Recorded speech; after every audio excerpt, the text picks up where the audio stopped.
issue here just now on my laptop. That's why we've got this. There we are. Okay, guys. So how are you guys doing? Good. How's the trading been for the week? Today is the 26th of June, 2020. Now we've got a bit of a title of the webinar tonight. I mean, a small part. We'll just start off with lot sizing. Now, just to make it really simple for you guys, it is the part where when you click on new order and you guys are trading, this is the part when we talk about lot sizing, whether it's 0.10, 0.10, that's $1 per pip. And if it is 0.5, that's half a lot, which is $5 per pip. Okay, so your 0.01, then it is 10 cents per pip. Okay, and smaller the decimal places, more the decimal places, and smaller the numbers, the fractions, then the smaller the amount in pip per pip value. Okay, so if it is 1 like this, just for the beginners, total beginners, if you have it 1 like this, it's really very dangerous. Okay, to start off with 1 does not mean $1. 1 means 1 lot. 1 lot means every pip that the price moves, you can either lose $10 for every 1 small point, or you can win 10. Okay, so $10 per pip is your 1 lot. So be very careful. Safest one is to make sure that you have it 0.010, let's say. Okay, smaller than that, 0.10. So that's $1, $1 per pip, and 0.5 is your $5 per pip. 0.01 is your 10 cents per pip. Okay, so you want to be very careful with the lot sizes. But let us go back to the subject of lot sizing. Now, there is no right way or right answer or wrong answer in choosing your lot size, because number one, the lot size depends on you. It is a very, very personal thing, and you need to ask yourself 2 questions when you decide on that.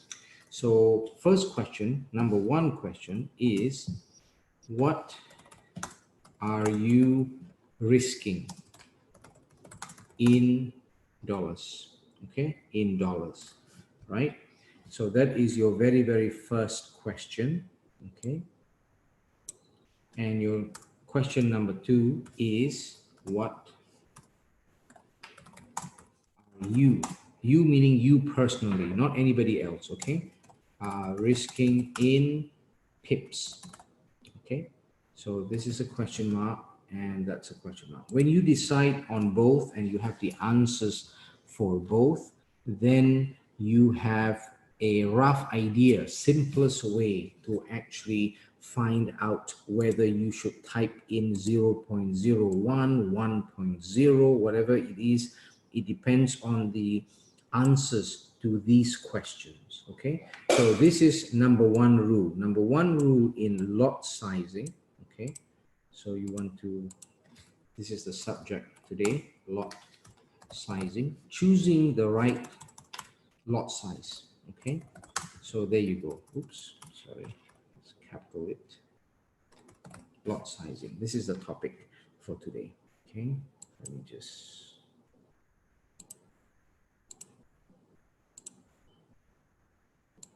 there we go. All right, so this is a little theoretical here, but want to make it very practical by getting the answers right. But the answers should actually be right for yourself, and this is where it makes a lot of difference. Okay, so here, for example, you need to answer these ones here, and we'll do it together. Okay, so for those who are new and you have been trading, you have been opening some trades on your real account, but have not really applied the lot sizing side of it. It's really very, very important. Okay, so a lot of traders out there, they like to use the formula of, I mean, a lot of gurus out there, or even trainers and all that, they like to ask you the question of your percentage. It is very important. What is the percentage of risk from your capital. Let's say you have deposited $500 and you are willing to risk how much for that trade. Now, this is a good approach as well, but the problem with this approach is that it is good if it's $500 or $1,000 and all that, and we can talk about $3,000-4,000, and then we can talk about 1% or 2% risk. Okay, this is possible with a reasonably good amount of capital.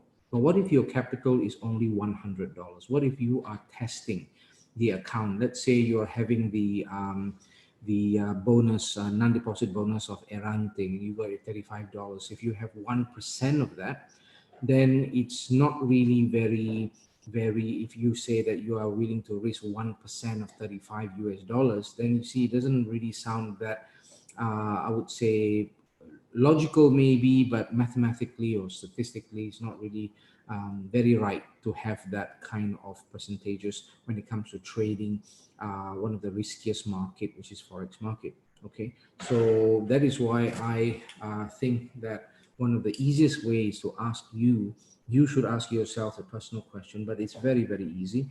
It has to be personal to yourself because it's your hard-earned money, and you need to ask yourself, what are you risking in dollars? So let's say I put in $500, okay? And I'm trading, let's say, GBP USD now, all right? And I'm just about to trade.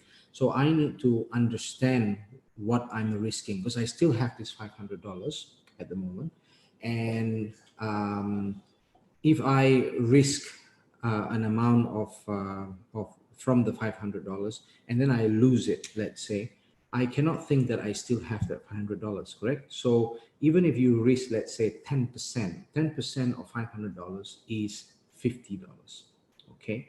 But then when you lose that 50, you are left with $450, and you cannot say that it's the same percentages and you are still losing $50 and you still will make up $50 to come back with $500. So this is something that you need to understand, whereby I will talk about this again in our next webinar next week. I will find one of the slots to talk about drawdown. How do you calculate your drawdown? What is a drawdown? It's very important because a lot of people, when they lose certain amount of their money, they think that that is the exact money they have to put back in order for them to come back into break even. It doesn't work like that with Forex trading. If you lose $500, $500 out of 1,000 that you have put, you will think it's 50%, and then you have to put in, if you've lost it, you have to make $500 more in order to be break even. No, it doesn't work like that. It's actually much more than $500 if you have lost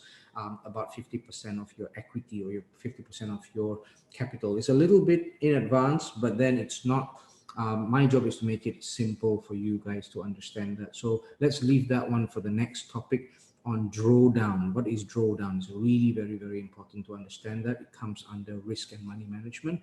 But today's topic will help you understand how do you choose or open up the right lot size for yourself. Okay, so lot sizing. First question, let's use a sample. Let's say it's Sugu. And let's say Sugu, because you've got an army in your house at the moment, you've got 3-4 of them, and you know, it's a good learning practice as well to ask this question to all of you in the house, and every one of you. What are you risking individually, not copying anybody else? What are you risking in dollars? Okay, let's say you've put in $500 and you want to risk how much for this particular trade. Is it $10? Is it 50? Is it 100? Let's say if it is 100. I'm willing to risk $100. This is in dollars. You have to answer the question in dollars first. But everything that we are asking ourselves is talking about risk.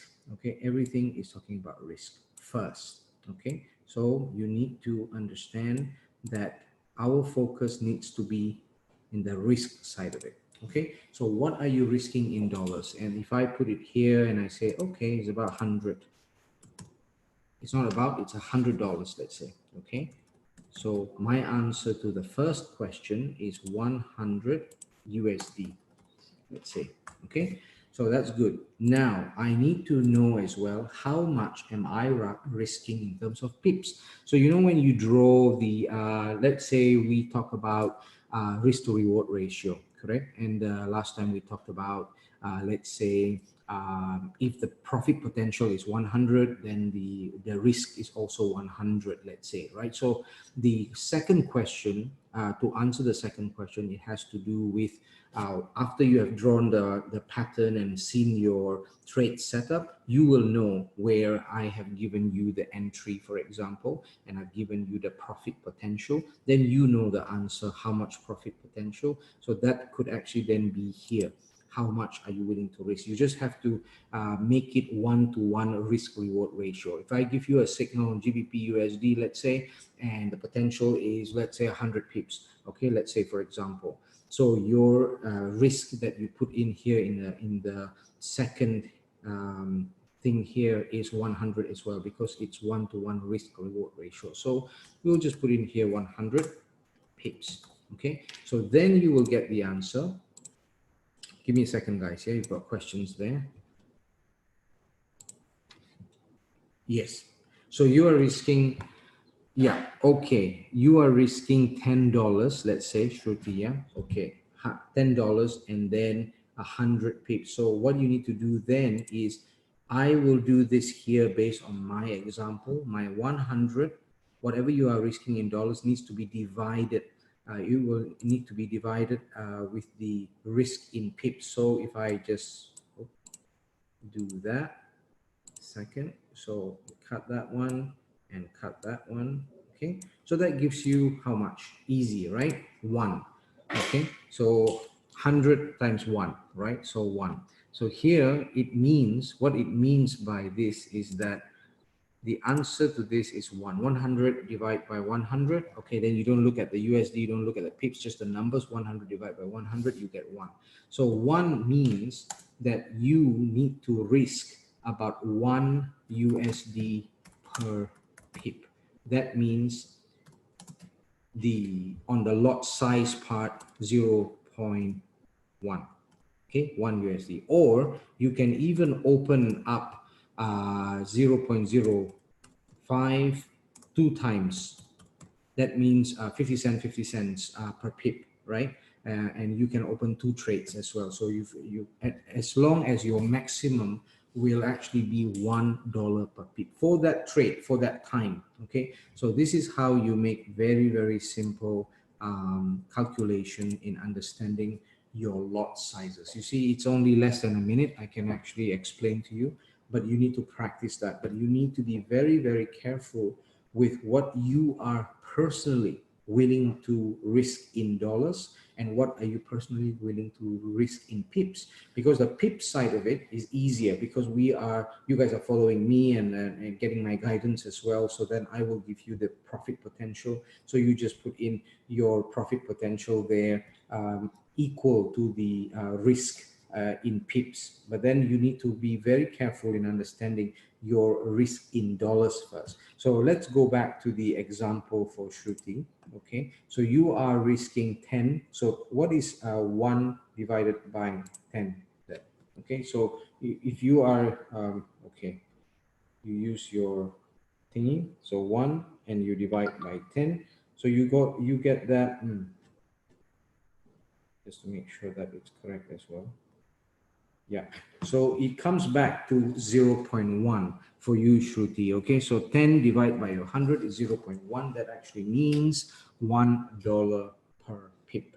Okay, so again, it's the same thing. So this is where it's good to actually follow this formula because it is more probable, it is much easier.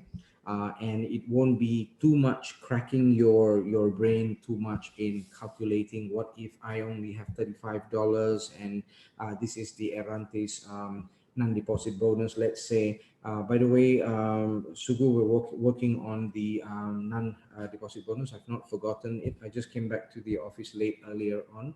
But I've already given the list that you've given me on who will get the $35 into their account. Okay, so for those of you who are new and within the group introduced by Sugu, I mean, we are happy to give you the non-deposit bonus of 35 US dollars. Okay, for the ones who are just joined now. Okay, so yes, so just give me some time for that. I think by end of today we should be able to get that done for you. Okay, Sugu, with your group.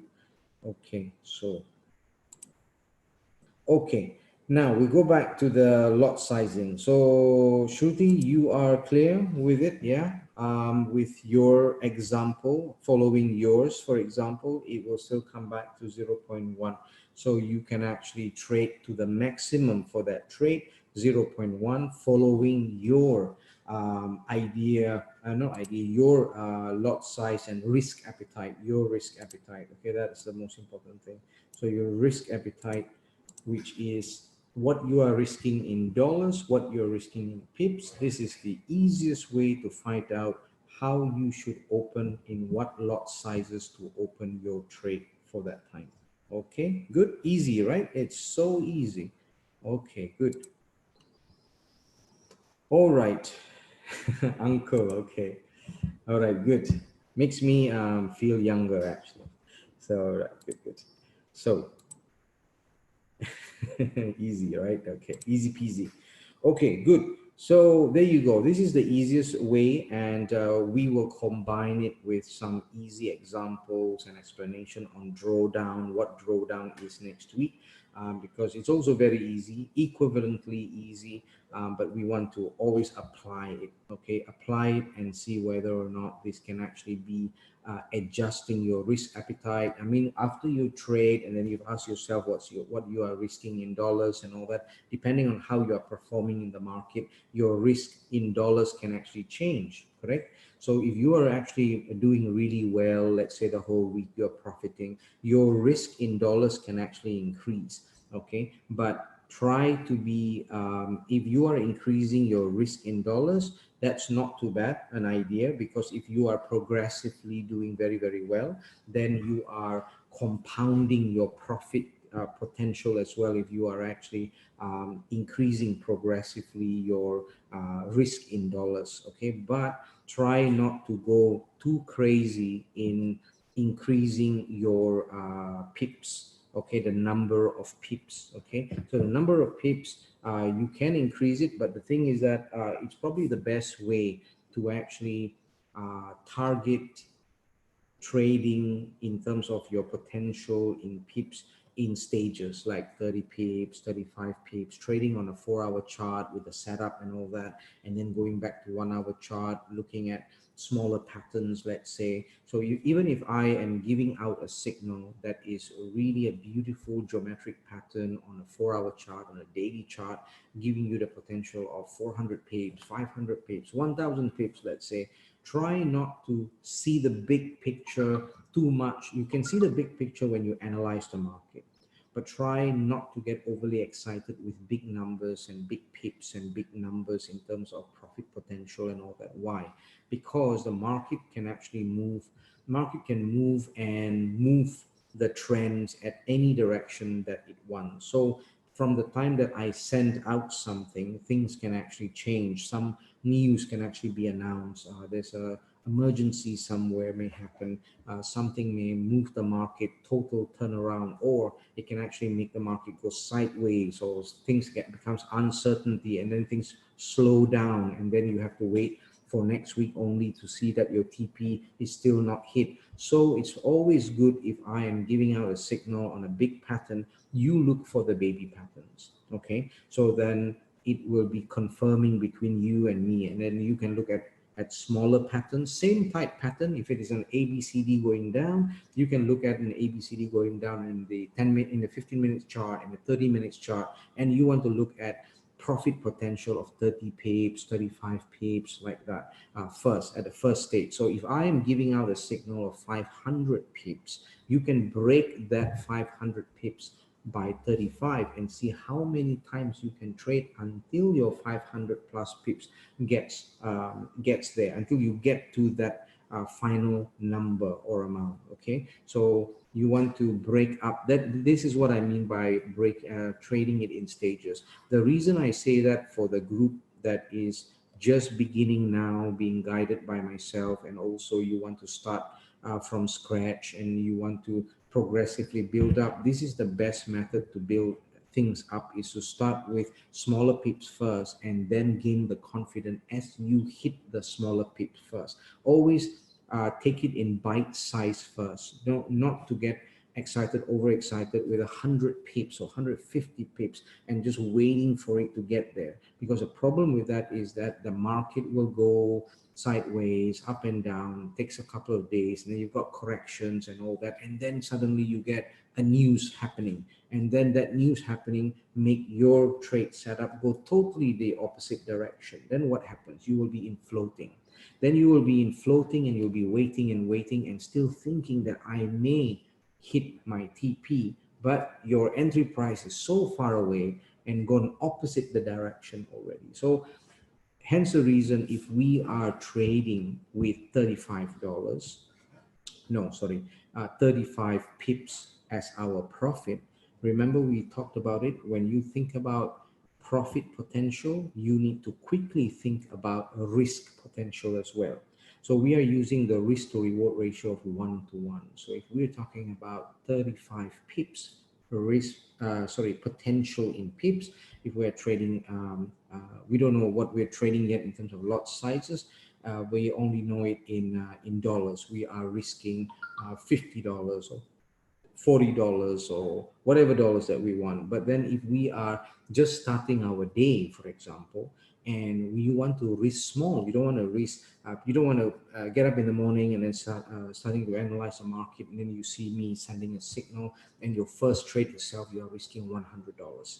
That will be a little bit too much. Okay, so if you're risking $35, $30, then you can still trade with $1 per pip, for example, and still get that $35, or you may actually lose $35 or lose $30, let's say.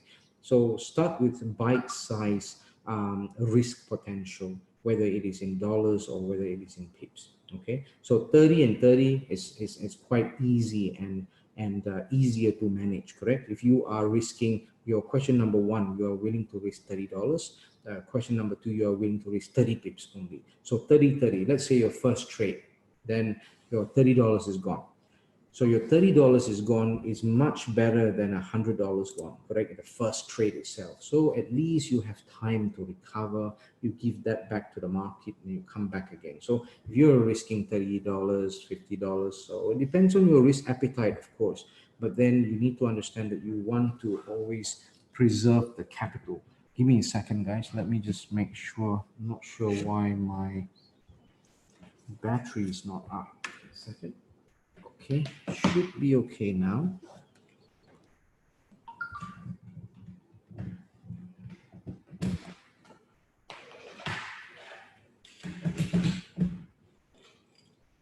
There we are. Okay. So yeah, battery just almost went off.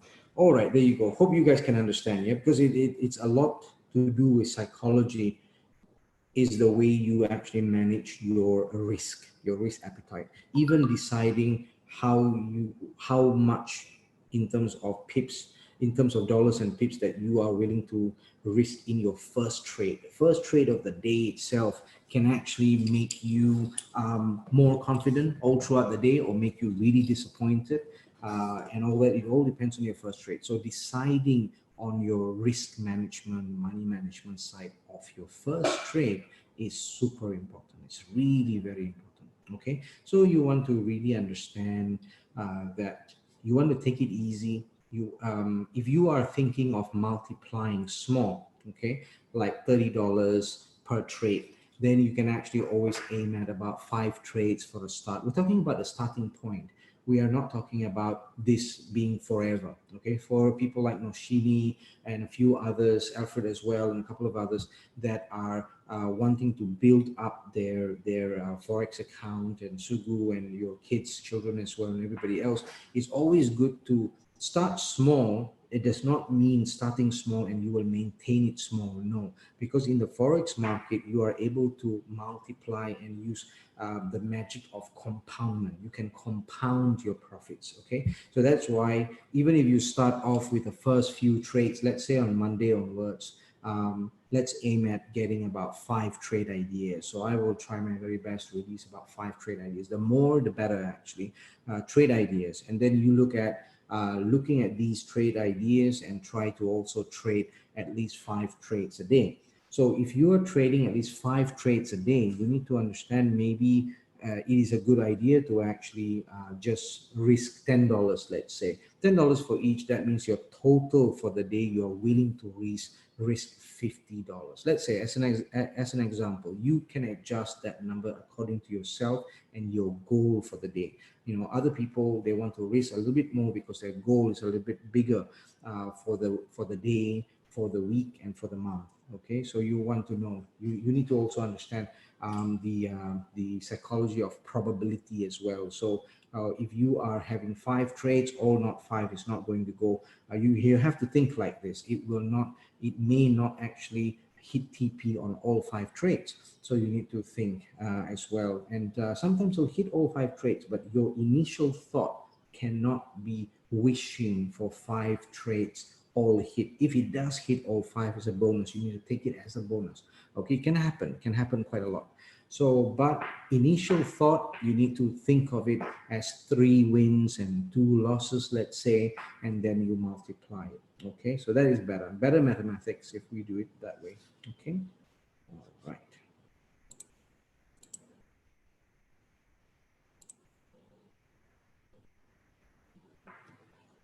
You can, but it all depends on that 5 trades, whether or not the 5 trade ideas are high probability or low probability. Because the thing is that if you ask me the question of opening all 5 trades at one time, have we ever seen all 5 trades that are high probability and open all 5 trades at one time?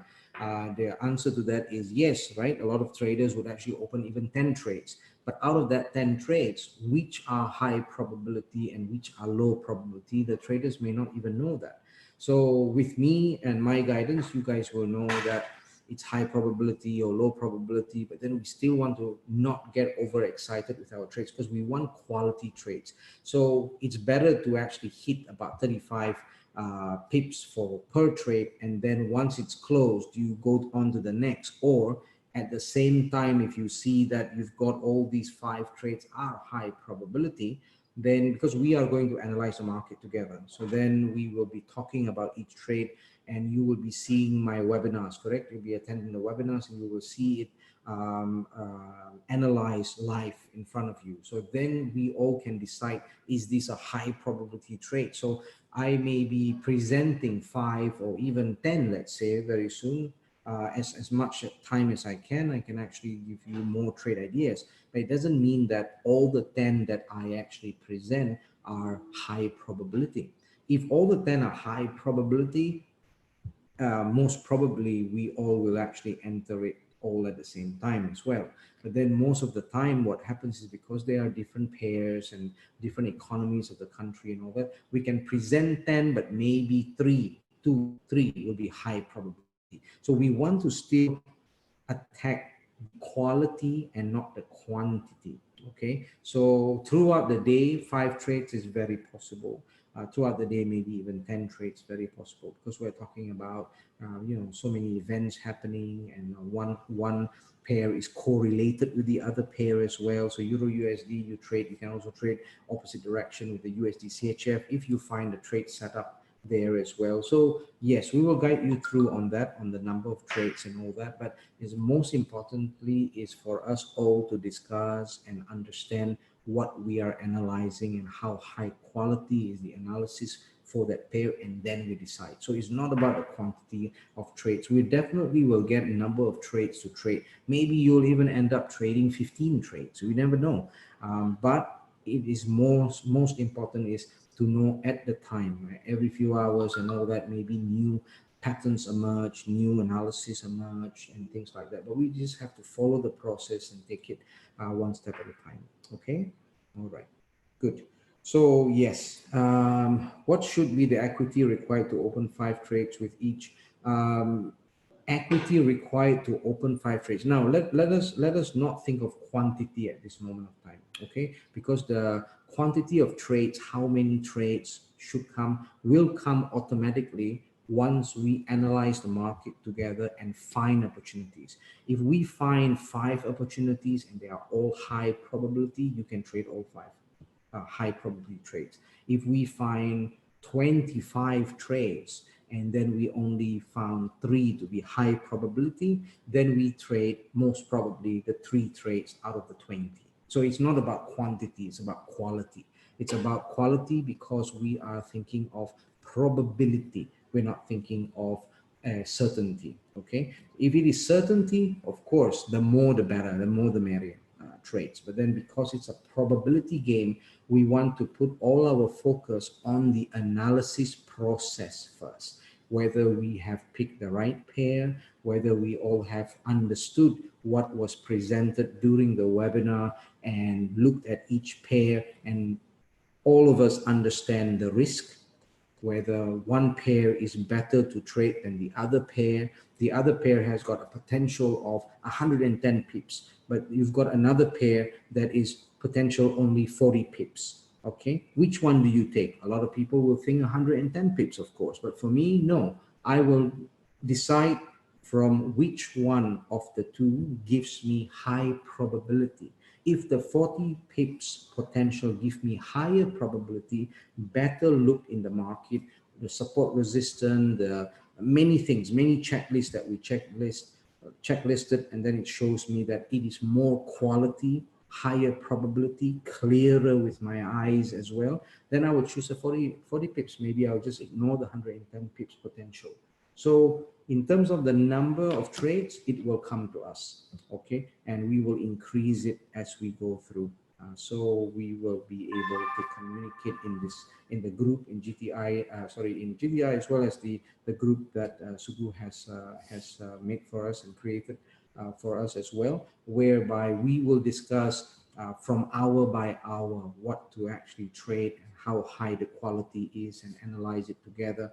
And that way you will have opportunities. More you analyze and follow the market as well, discuss with me, definitely you will have many trades to actually trade. But we want to focus on smaller pips as well, 35 and all that pips, and then focus on the process. Then the process will give us how many trades can we actually do depending on the probability of the trade, okay, the quality of the trade. So don't worry about the number of trades. We focus on the process. For sure we will actually be getting trades. Maybe you won't get the trades today, no high quality ones, but then suddenly in the middle of the week you've got a barrage of trading ideas. Even for one pair, sometimes you can trade so many times for one pair, and that already covers 4 or 5 trades with one pair. So I have many times traded, let's say, just the Euro USD, because I found a very big pattern from morning until evening, 7 trades. Let's say small, 30 pips, 40 pips, 30 pips, 40 pips, because it was going consolidation, and then it got driven by more news, and then the data release came out. So all day 7 trades only on one pair. That always happens. It can happen, and sometimes maybe 1 trade only, but it's quite big, okay? And then you waited, and then the whole day, and it closes with 100 plus pips, and then that is just 1 trade, let's say. So it does depend. Sometimes you don't get trades in one day or a few days in a row, but then suddenly the week comes with more and more trades because the market marinated all that. Okay, so it's very possible, and you don't need to worry about whether or not you have cukup makan or not. You will always have makan yang mencukupi in the market, because it's always will be driven by something. If you don't get it now, you will get it in even bigger if you wait. Why? Because it's also breakout trading. Sometimes it waits and waits, and the market is not moving anywhere, going sideways. The longer that sideways is, the bigger the breakout is. So don't worry about it. Okay, all good? Okay, guys, I don't really have that much time because I need to go and fetch my daughter, but I want to go through just the lot sizing, very important. I hope you guys can understand that. Most importantly is to look at 1 or 2 pairs right here, and then we can then end the session. And I may most probably make a video in the evening of Sunday evening, so that I can send it out in the group, and you guys can look at the video, watch the video to know what we can expect for the week ahead. And usually Sunday evening or so, I'll analyze the market a bit, draw some patterns and all that, and then I want to make videos that I can send it to you, so that you guys will have it by Monday early morning, and then listen to it, and then we go on to the webinar as well on Monday, and we can get closer to me as your mentor and closer to the market, so that we can then trade all together as well. Okay, so any questions on specific pair at all? There's one on GBP USD. It was a pattern drawn for some time ago, because we have 2-4. We have also we had a trade idea entering at 1.2410 that has already been triggered. So now it has gone down quite a bit, and it has actually, now the price is at 1.2372, something like that. I would take profit at 2.360, so just a little bit more, and that would actually give us let's say roughly, if it is 2.360, that's about 50 pips already.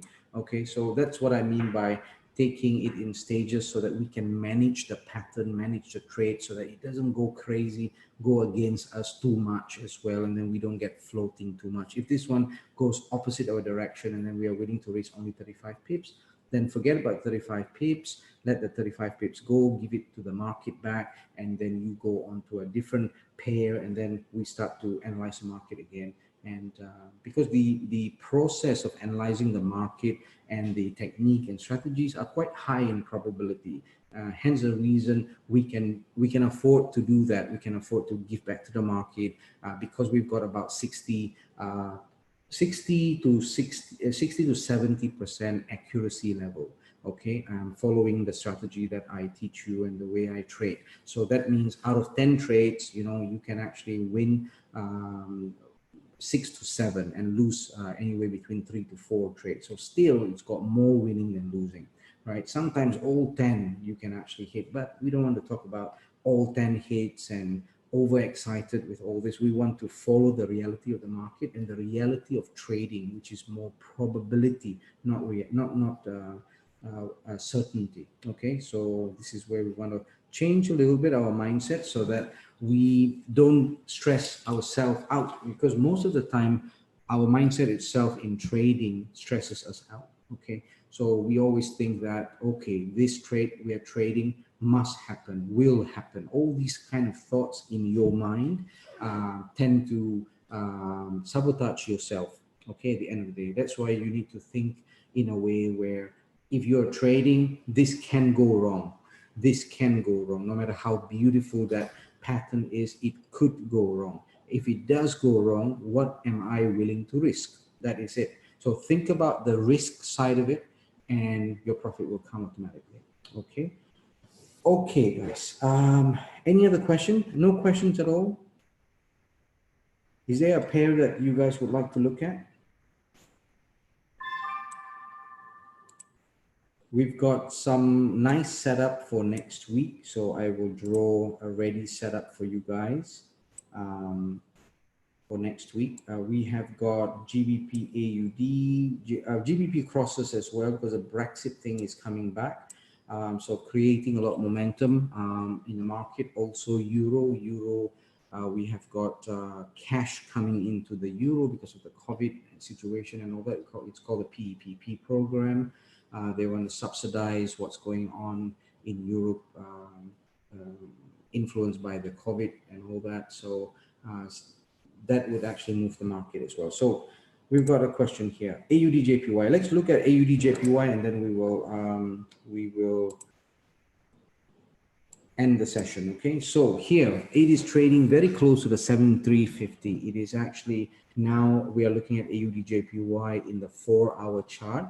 It is now closer, very, very close to the end end of the triangle right there. So it's ready to break out upside, downside.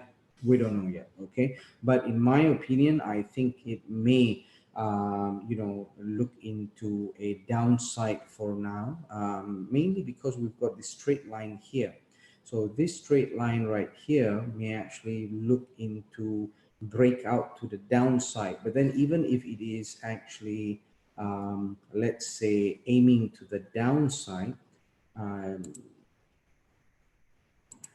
it has to aim to the downside first before it actually breaks out downward as well, right? So it has got more room to the downside. So in my opinion, I think it may actually break downwards, but then break downwards, break out of this triangle. You can still trade, yes, of course, but for me, I like to um, let it break out whichever direction and then let it come back first to the original direction. Okay, so what I mean by that is, let's say, for example, it breaks.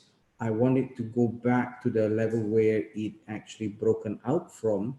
Then I will sell here, okay, and then take that move down. Okay, it's the same thing on the upside. I would let it break out, but then let it come back, because we don't know when it will come back as well. And once it does, then you have got a better probability to go up more. Okay, so there you go. But we'll just wait a little bit.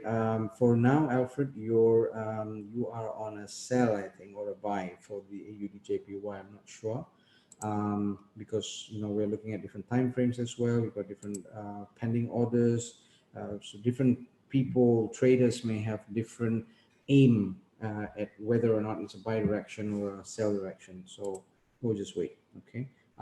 At the moment, it looks like the banks are buying. I've sent a link on the swing side.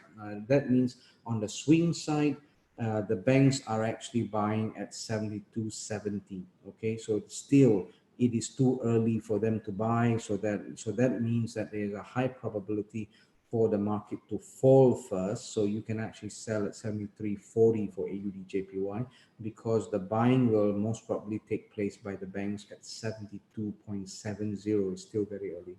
So yes, sell, I think you're in a better position to sell. So let's wait and see what happens. And you need to make sure that you have everything planned in terms of stop loss as well. Okay, and even if you want to hedge and look at the upside as well, you can always use the strategy of the candle, the long bullish candle to the upside on the left, or long bearish candle on the left as well. So this is entirely up to yourself. You can use that. It's very easy. You can make a buy as well, but you need to look to the left. So you look to the left, there's one here, bullishness, and one bullishness. The funny thing is that the bullishness candle length is the same. Look, this one here and this one here is the same. And how many pips will that be from that to the end? 45 pips. That's quite good. So 45 pips. It's supported by some candle there to the upside as well. But let's take it easy. I mean, your buying price will be at 73.90, and your selling price will be 73.40. Okay. So there you go, guys. All good. Okay, that's it for AUDJPY. Okay, guys, I think that's all I have for you guys. But feel free, ask me questions in the group itself, to share it with everybody, and ask me questions in the Telegram group. Okay, that will be good, and then we will take it from there. Okay. All right, guys, I've got to go, and we will be in touch, of course. Telegram anytime, Saturday, Sunday as well. Any questions, just pop it onto the Telegram group. Be very happy to answer them, and then we'll meet again on Monday. Sunday night, most probably I'll send out a video, and we'll talk about the market a little bit, and then on Monday, as usual, we'll have that webinar as well. Okay, take care, guys. Have a very good weekend. Enjoy your weekend. Try not to think about Forex too much. We want a clear mind in the week ahead, and there's a lot of opportunity next week as well. Okay, so June is ending, but then we've got the summer of July as well, and quite a number of economic data that they are pushing forward before the mid of July. So we have got a lot of volatility expected as well, and I'll be sharing with you guys a lot more as well. Okay, take care, guys. Thank you, and we'll meet again next week for the webinars. Bye bye. Take care.